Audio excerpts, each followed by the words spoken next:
بسم اللہ الرحمن الرحیم۔ الحمدللہ، آج ہماری تلاوت کا آغاز 9ویں پارے سے ہوا۔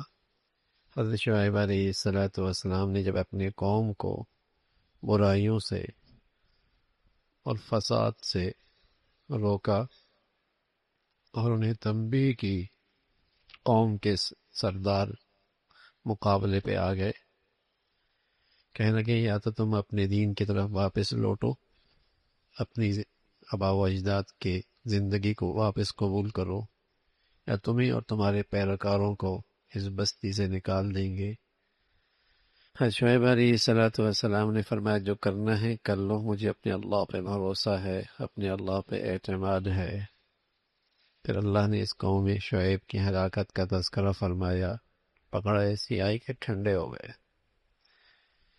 فرمایا اللہ پیغمبر بھیجتے ہیں، سمجھاتے ہیں لوگوں کو، کبھی انہیں نرمی سے سمجھاتے ہیں، کبھی سختی سے سمجھاتے ہیں، شاید اللہ کی طرف رجوع کر لیں، انہیں اپنی غلطیوں کا احساس ہو۔ لیکن جب وہ اپنی حرکتوں سے باز نہیں آتی تو اچانک اللہ کا عذاب آتا ہے اور پھر سنبھلنے کا موقع بھی نہیں ملتا۔ دن سخت ہو جاتے ہیں، لوگ اللہ سے بے خوف ہو جاتے ہیں، ڈر ہی نہیں ہوتا کہ صبح عذاب آئے یا شام عذاب آئے۔ اسی کا تذکرہ فرمایا، اور پھر حضرت موسیٰ علیہ السلام کا تفصیل سے تذکرہ ہے، اور بیچ میں اس سے پہلے ایک آیت ہے، اور یہ بتایا کہ اگر بستی والے اللہ سے ڈرنے لگ جائیں اور پرہیزگار بن جائیں تو اللہ زمین و آسمان کو برکتوں سے بھر دے۔ وَلَوْ أَنَّ أَهْلَ الْقُرَىٰ آمَنُوا وَاتَّقَوْا لَفَتَحْنَا عَلَيْهِمْ بَرَكَاتٍ مِّنَ السَّمَاءِ وَالْأَرْضِ۔ اگر لوگ متقی بن جائیں، اللہ کی نافرمانی چھوڑ دیں، تو اللہ زمین و آسمان کو برکتوں سے بھر دے۔ غیروں کو تو چھوڑیے، آج مسلمانوں کو خود بھی اپنے حالات کو سنوارنے کے لیے یہ بات سمجھ میں نہیں آتی کہ ہمارے مسائل کا حل اللہ کی فرما برداری ہے۔ تم ہزار منصوبہ بندی کرو اللہ کی نافرمانی کر کے، جب وہ ساتھ نہیں ہوگا تمہاری ساری پلاننگ صفر ہو جائے گی۔ معاشی مسائل ہیں، زندگی کے مسائل ہیں، پریشانیاں ہیں، مشکلات ہیں، جہاں اور بہت سارے اسباب ہیں۔ ایک بہت بڑا سبب قرآن تو یہ بھی بتاتا ہے گناہوں سے بچ جاؤ، پرہیزگار بن جاؤ، اللہ کی رحمتیں برکتیں، اور وہ برکتیں دینے پہ آئے تو زمین سے ایسی خزانے دے گا اللہ، رحمت کی بارشیں بھیجے گا، اور وہ نہ چاہے ساری پلاننگ پانی کا قطرہ ہی روک دے، زمین کا پانی گم کر دے، آسمان کا بارش کا پانی بھیجنا ختم کر دے، بتاؤ کیا کرو گے؟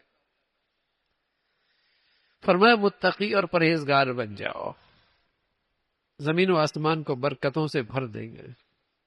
اسی کا تذکرہ پھر قوم موسیٰ علیہ السلام کی قوم کا تذکرہ ہے۔ آپ علیہ حضرت موسیٰ علیہ السلام کو اللہ نے فرعون کی طرف بھیجا۔ آپ کی قوم مصر میں رہتی تھی، اور مصر میں فرعونی بھی رہتے تھے، بنی اسرائیل بھی مصر میں رہتے تھے، اور اسی مصر میں فرعونی بھی رہتے تھے۔ آپ نے فرعونیوں کے پاس جا کر اللہ کا پیغام سنایا، اس نے استہزاء کیا، تو پیغمبر بن گیا ہے، تو پیغمبر ہے، کوئی معجزہ دکھا۔ حضرت موسیٰ علیہ السلام نے معجزہ دکھایا کہ لاٹھی پھینکی، اژدہا بن گیا، سانپ، ہاتھ نکالا چمکنے لگا، روشنی ہو گئی ہر طرف۔ فرعون نے اپنے مشیروں سے کہا یہ شخص جادوگر ہے، اور یہ اقتدار پہ قبضہ کرنا چاہتا ہے۔ بدنام کرنے کا ایک انداز یہ بھی ہوتا ہے، یہ اقتدار کا بھوکا ہے، اقتدار پہ قبضہ کرنا چاہتا ہے۔ اس کے مشیروں نے کہا مصر میں ہمارے پاس بڑے بڑے جادوگر ہیں، مقابلہ کر لیتے، ایک دن مقرر کر لیں، ایک جگہ مقرر کر لیں، سارے جادوگروں کو اکٹھا کر لیتے ہیں، یہ بھی ہوں گے، جب اسے شکست ہوگی تو آپ کی بات ٹھیک ہو جائے گی۔ مصر کے جادوگروں کو ٹھگ کے لیا گیا۔ موسیٰ علیہ السلام کو بھی اس موقع پہ اس جگہ پر بلایا گیا، سارے مصری بھی اس میدان میں اکٹھے ہیں۔ جادوگروں نے پہلے اپنا جادو دکھایا، ان کی رسیاں بھی سانپ بن گئی، دیکھنے میں سانپ لگ رہی تھی۔ موسیٰ علیہ الصلوۃ والسلام جادوگر تو تھے نہیں، یہ تو اللہ کا معجزہ تھا۔ جب آپ نے اپنی لاٹھی پھینکی، موسیٰ علیہ الصلوۃ والسلام تھوڑے سے فکر میں، سوچ میں پڑ گئے کہ ان کی بھی لاٹھی رسیاں سانپ بن گئی، میری بھی لاٹھی اگر سانپ بن گئی تو لوگ فرق کیسے کریں گے؟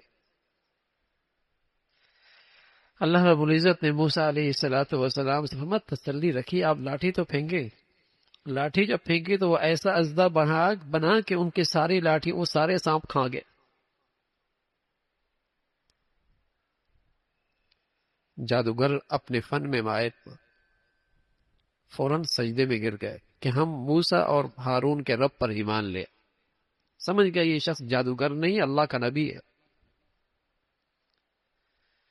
اب فرعون گالم گلوچ، غضبناک، چیخنا چلانا، دھمکیوں پہ آ گیا، سزا دوں گا، قتل کر دوں گا، سولی پہ لٹکا دوں گا۔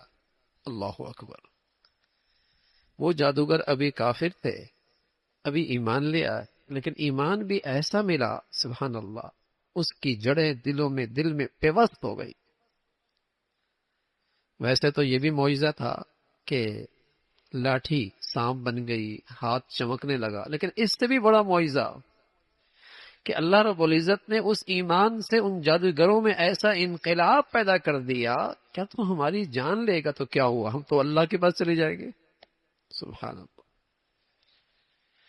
نہ اس کی دھمکیوں سے ڈرے، نہ اس کی سلطنت سے خوف آیا، تو ہمارا کچھ نہیں بگاڑ سکتا، اب ہم ایمان لے آئے، اگر تو نے ہمیں سولی پہ لٹکا بھی دی تو کون سا ہمارا گھاٹا ہے، ہم تو اپنے رب کے پاس جائیں گے۔ کیا ایمان ہے! ہاں میرے عزیزو، ایمان آدمی کے اندر سے بزدلی ختم کر دیتا ہے۔ ایمان موت سے نہیں ڈراتا، ایمان تو آخرت کا شوق پیدا کرتا۔ اللہ ہمیں نصیب فرما دے، اللہ تعالی ہمیں نصیب فرما دے۔ ایمان بڑی دولت ہے۔ ایسا انقلاب آیا ان جادوگروں میں، اس کا تذکرہ فرمایا۔ فرعونیوں پر اللہ کی طرف سے حضرت موسیٰ علیہ السلام اس قوم کو سمجھاتے سمجھاتے 20 سال گزر گئے مصر فرعونیوں کے پاس، نہیں مانے، اللہ کی پکڑ آئی ان پر، بڑے بڑے عذاب آئے، پانی پیتے مینڈکیں آ جاتی، ہر جگہ جوئیں آ گئی، پانی پیتے منہ کے قریب کرتے خون بن جاتا، قحط سادی پڑ گئی۔ موسیٰ علیہ السلام کے پاس آتے، دعا کرے، ہم اللہ کے فرما بردار ہو جائیں گے۔ نبی تو بڑا خیر خواہ ہوتا، دعا کر دیتا شاید یہ ایمان لے آئے، پھر وہی سرکشی۔ مصر سے آپ نے اپنی قوم کو آزاد کروایا، وہاں سے نکلے، بنی اسرائیل کو لے کے چلے ارض مقدس بیت المقدس کی طرف۔ جب وہاں آئے، ظاہر ہے جب آزادی ملی اس ظالم سے جس کو اللہ رب العزت نے غرق کیا، انہیں اپنی قوم کو جب آزادی ملی، اب ایک زندگی کا دستور چاہیے۔ اللہ تعالیٰ نے موسیٰ علیہ السلام کو کوہ طور پہ بلایا کتاب کے لیے، 40 دن کے لیے، 30 دن پھر 10 راتیں، 40 دن کے لیے وہاں گئے۔ بچے کی جو اندر ماں کے پیٹ کے اندر تبدیلی آتی ہے، وہ بھی ہر 40 دن کے بعد تبدیلی آتی ہے، اور انسان کی تربیت پر بھی 40 دن کا خاص اثر ہوتا ہے۔ اس لیے آپ علیہ السلام فرمایا کہ کوئی 40 دن تک تکبیر اولیٰ کے ساتھ نماز پڑھے گا، نفاق سے بری ہو جائے گا، نفاق سے بری، وہ منافق بن کے نہیں مرے۔ تو 40 دن کے لیے آپ نے وہاں بلایا۔ جب پیچھے واپس آئے تو قوم کو سامری ایک نفاق تھا اس کے اندر، اس کے پاس فرعونیوں کے زیورات تھے، ان زیورات سے اس نے ایک بچڑا بنایا، اور اس بچڑے کے اندر سے آواز آنے لگی، تو وہ قوم کو کہنے لگا، بنی اسرائیلیوں کو، خدا تو یہ ہے، موسیٰ کہاں چلے گئے علیہ السلام، وہ کہاں چلے گئے، خدا تو یہ ہے۔ وہ بچھڑے کی پرستش کرنے لگ گئے، پوجا کرنے لگ گئے۔ موسیٰ علیہ السلام واپس تشریف لائے، ناراض ہوئے، بڑی ناراضگی کا اظہار کیا، لیکن یہ قوم بڑی ناشکری تھی، بڑی بار بار آہت شکنی کرتے، ایک طرف اللہ کی نعمتیں، اللہ کے انعامات، اور دوسری طرف اس قوم کی ناشکری بھی انتہا کے درجے کی، بڑی احسان فراموشی اور بڑی ناشکری قوم۔ پھر اللہ رب العزت نے فرمایا کہ اللہ کی طرف سے سچائی آتی ہے، لیکن جن کے دلوں میں تکبر ہوتا ہے وہ سچائی کو قبول نہیں کرتے، وہ گمراہی کو قبول کرتے، اس لیے کہ تکبر سے آدمی کی فہم، سمجھ بوجھ کی سلامتی ختم ہو جاتی، گمراہی کو قبول کرتے ہیں، سچائی کو قبول نہیں کرتے۔ پھر حضور علیہ السلام، پھر اللہ رب العزت نے اس قوم پر جو انعامات عطا فرمائے کہ 12 قبیلے تھے، 12 چشمے جاری کر دیے، اللہ رب العزت نے آسمان سے ان کے لیے کھانے پکے پکائے بھیجے، اور ان سے کہا کہ تم نے ہفتے کے دن صرف عبادت کرنی ہے اور کچھ نہیں کرنا، لیکن یہی حجت کے ساتھ ہفتے کے دن شکار کرنے لگ گئے، اللہ کی پکڑ آئی، یہ بندر اور خنزیر بن گئے، کچھ دن زندہ رہے، مر گئے۔ تو قوم جب ناشکری کرتی ہے تو اللہ کی پکڑ آتی ہے، احسان فراموشی، ناشکری، اس کا تذکرہ فرمایا۔ پھر اللہ رب العزت نے فرمایا کہ ہم نے بنی اسرائیل سے عہد لیا تھا، اور عالم ارواح سے، ہر انسان سے عہد لیا تھا کہ تم نے اللہ کی فرما برداری کرنی ہے۔ پھر برم بن بعورہ بنی اسرائیل کا ایک مقتدا تھا، پیشوا، بڑا علم تھا اس کے پاس، بڑا علم تھا، لیکن اسے اللہ نے عبرتناک سزا دی کہ اس نے اپنا علم دنیا کی خاطر فروخت کر دیا، اس نے اپنا دین کا علم دنیا کی خاطر فروخت کر دیا۔ اللہ نے اس کی زبان کتے کی طرح باہر نکالا، جیسے کتے کی زبان ادھر باہر نکلتی ہے، اس کا ذکر فرمایا بہت بری مثال ہے اس کی، بہت بری مثال، اس کا تذکرہ فرمایا اللہ رب العزت نے۔ پھر رسول اللہ صلی اللہ علیہ وسلم کی رسالت کا تذکرہ ہے، آپ سارے عالم کے لیے نبی ہیں اور قیامت تک کے لیے نبی، اس لیے آپ کی اور آپ کی امت کی خصوصیت ہے کہ آپ برائیوں سے روکنے والی آپ کی امت ہے، نیکیوں کی طرف بلانے والی آپ کی امت ہے، خباثت اور گندگیوں سے آپ کی امت دور رہتی ہے، تب پاکیزہ اور اچھی چیزوں آپ کی امت کا شیوا ہے۔ پھر اللہ رب العزت نے اپنی قدرت کا تذکرہ فرمایا، اور لوگ آپ سے، آپ علیہ الصلوۃ والسلام سے قیامت کے بارے میں پوچھتے ہیں، تو آپ انہیں بتا دیں قیامت کا علم صرف اللہ کے پاس، کب آئے گی وہ اللہ ہی جانتا، میں نفع نقصان کا مالک نہیں، اولاد کا دینا اللہ کے اختیار میں، اور جنہیں تم پکارتے ہو وہ نفع نہیں دے سکتے۔ پھر فرمایا آدمی کے کفر کی وجہ سے آدمی کی مثال، کافر کی مثال چوپائے کی طرح ہے، چوپائے کی طرح، جیسے چوپایا اپنے دل اور عقل اور اپنی آنکھوں اور کانوں سے فائدہ نہیں اٹھاتا، ہدایت نہیں پاتا، اسی طرح یہ کافر بھی چوپائے ہیں، آنکھیں ہیں لیکن اندھے ہیں، کان ہیں لیکن بہرے ہیں، اس لیے کہ یہ حق قبول نہیں کرتے، اس کا تذکرہ فرمایا۔ پھر فرمایا کہ جو رسول اللہ صلی اللہ علیہ وسلم کو جو اللہ نے اعلیٰ اخلاق دی ہے اس کا تذکرہ ہے، جو زیادتی کرے اسے معاف کرتے، درگزر کا معاملہ کرے، اچھائی کی تلقین کرے، اس کا تذکرہ ہے۔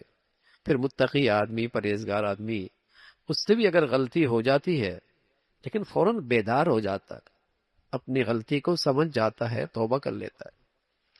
پھر اس صورت کے آخر میں قرآن کے ادب، قرآن کا احترام، قرآن کی عظمت کا تذکرہ ہے کہ جن کے دلوں میں خوف خدا ہوتا ہے وہ قرآن کو ادب اور احترام کے ساتھ سنتے ہیں۔ پھر سورہ انفال ہے، اس سورہ انفال کہتے ہیں مال غنیمت۔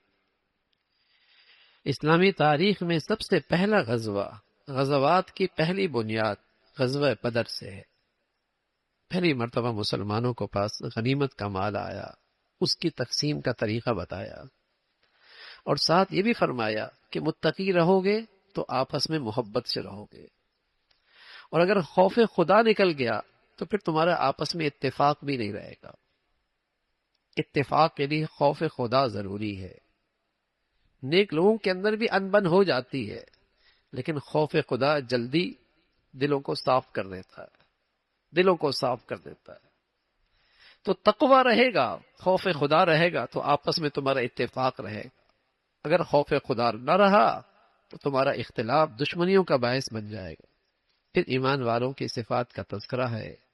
جو سچے ایمان والے ہیں وہ اللہ کی ذات پہ یقین رکھتے ہیں، اللہ کی ذات پہ بھروسہ کرتے ہیں، نمازوں کا اہتمام کرتے ہیں، اللہ کا دیا ہوا مال خرچ کرتے ہیں، یہ سچے ایمان والے ہیں۔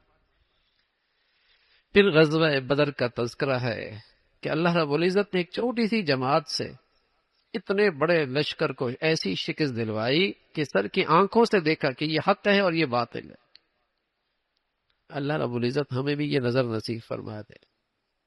آج غزہ کی ایک چھوٹی سی جماعت کے مقابلے میں پوری دنیا کفر کی طاقت اکٹھی ہے، لیکن آج تک انہیں اپنا ایک قیدی بھی نہیں ملا، ایک قیدی بھی دشمن کو نہیں ملا۔ اسرائیلیوں کو، یہودیوں کو ایک قیدی بھی اب تک نہیں چھڑا سکے۔ چھوٹی سی جماعت ہے مسلمانوں کی، ایمان والی، اور کتنی بڑی طاقت ہے مقابلے پہ۔ کاش کہ مسلمان عالم اسلام کو یہ بات سمجھ میں آتی کہ آج وہ ایمان کے ساتھ کھڑے ہیں تو آج وہاں مظلوم بچے اور بچیاں اور مائیں اور بہنیں یوں شہید نہ ہوتی، اور یوں وہ ظلم برداشت نہ کر۔ کتنے مہینے ہو گئے، ورنہ تو وہ سمجھتے تھے کہ ایک ہفتے کے اندر سب کچھ فاتح بن کے آج نکل آؤں گا۔ ایمان بڑی طاقت ہے۔ دنیا کہتی ہے آج بھی کہ آج بھی ان مسلمانوں کو اسرائیل عسکری طور پہ شکست نہیں دے پایا، عسکری طور پہ شکست نہیں دے پایا، لیکن مسلمانوں کی آج مردہ ضمیری ہے کہ اتنی بڑی مسلمانوں کی طاقت کے باوجود آج اپنے بھائیوں کی مدد کے لیے کوئی کچھ نہیں کر سکتا۔ تو غزوہ بدر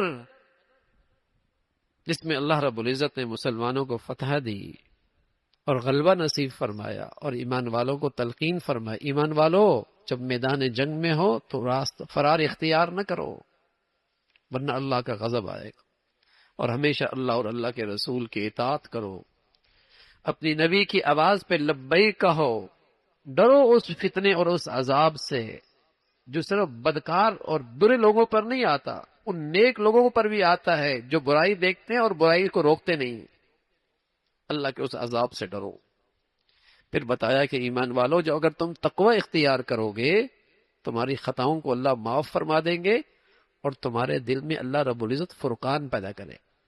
فرقان ایک روشنی ہوتی ہے جس سے حق اور باطل کی تمیز ہوتی ہے، صحیح اور غلط کی تمیز ہوتی ہے، سنت اور بدعت کا فرق معلوم ہوتا ہے۔ وہ فرقان اللہ تمہیں تقوی کی برکت سے دے گا۔ کفار کہا کرتے تھے اگر ہم غلط ہیں تو اللہ کا عذاب پھر ہم پہ کیوں نہیں آتا؟ تو بتایا کہ اے نبی جب تک آپ ان میں ہیں اللہ کا عذاب نہیں آئے گا۔ اور دوسری بات بتائی جب تک قوم اپنی غلطیوں پہ معافی مانگتی رہے گی تب بھی اللہ کا عذاب نہیں آئے گا۔ اللہ کے نبی صلی اللہ علیہ وسلم تو ہم میں موجود نہیں ہیں، لیکن ایک نسخہ امت کے پاس آج بھی ہے، اپنی خطاؤں پہ معافی، اپنی غلطیوں پہ سچی توبہ۔ یہ وہ نسخہ ہے جس سے قوم اللہ کے عذاب سے اور پکڑ سے بچ سکتی ہے۔ پھر بتایا مشرکین فخر کیا کرتے تھے ہم تو بیت اللہ کے مجاور ہیں، ہم تو بیت اللہ کے خادم ہیں۔ فرمایا یہ مجاور نہیں ہے، یہ قابض ہے، قابض۔ اللہ کے گھروں کے حقیقی والی تو وہ ہوتے ہیں جو اللہ کا خوف رکھتے ہیں، یہ تو قابض ہیں۔ لوگ کہتے ہیں یہ بیت اللہ کے اوپر چڑھ گیا، یہ اندر بیت اللہ کے اندر چلا گیا۔ ارے میاں یہ بزرگی کا معیار نہیں ہے۔ ابو جہل بیت اللہ کے اندر اپنی داڑھی سے صفائی کیا کرتا تھا، لیکن تھا ابو جہل۔ یہ معیار نہیں ہے بیت اللہ کے اوپر چڑھ گیا، بیت اللہ کے اندر چلا گیا۔ معیار تو یہ ہے کہ اللہ کی فرما برداری کتنی ہے، اللہ کا ڈر کتنا ہے، اللہ کے حکموں کی تعمیل کتنی ہے، یہ معیار ہے۔ وہ فخر کیا کرتے تھے کہ ہم بیت اللہ کے مجاور ہیں، ہم بیت اللہ کی خدمت کرتے. فرمایا یہ قابض ہے. اللہ کے گھر کے حقیقی خادم تو وہ ہوتے ہیں جو خوف خدا رکھتے. پھر منافقین کی مذمت فرمائی. فرمایا اللہ رب العزت ان منافقوں کو پکڑے گا، اور ضرور ایک دن آئے گا جس میں اچھے اور بروں کی تمیز ہو جائے گی، اور برے لوگوں کو اللہ جہنم میں ڈالیں گے. فرمایا جہاد اس وقت تک ہے جب تک کہ اللہ کا دین غالب نہ ہو جائے. لوگ اللہ کے دین کے دشمن سے باز آ جائیں تو ٹھیک ہے، ان کے ایمان قابل قبول ہے، اور ایمان والوں کا اپنے اللہ پہ بھروسہ ہے، اپنے اللہ پہ اعتماد ہے، اور وہی بہترین مددگار اور بہترین مولا ہے. اللہ رب العزت عمل کی توفیق نصیب فرمائے. سبحانک اللہ و بحمدک، نشہد ان لا الہ الا اللہ، نستغفرک و نتوب الیک.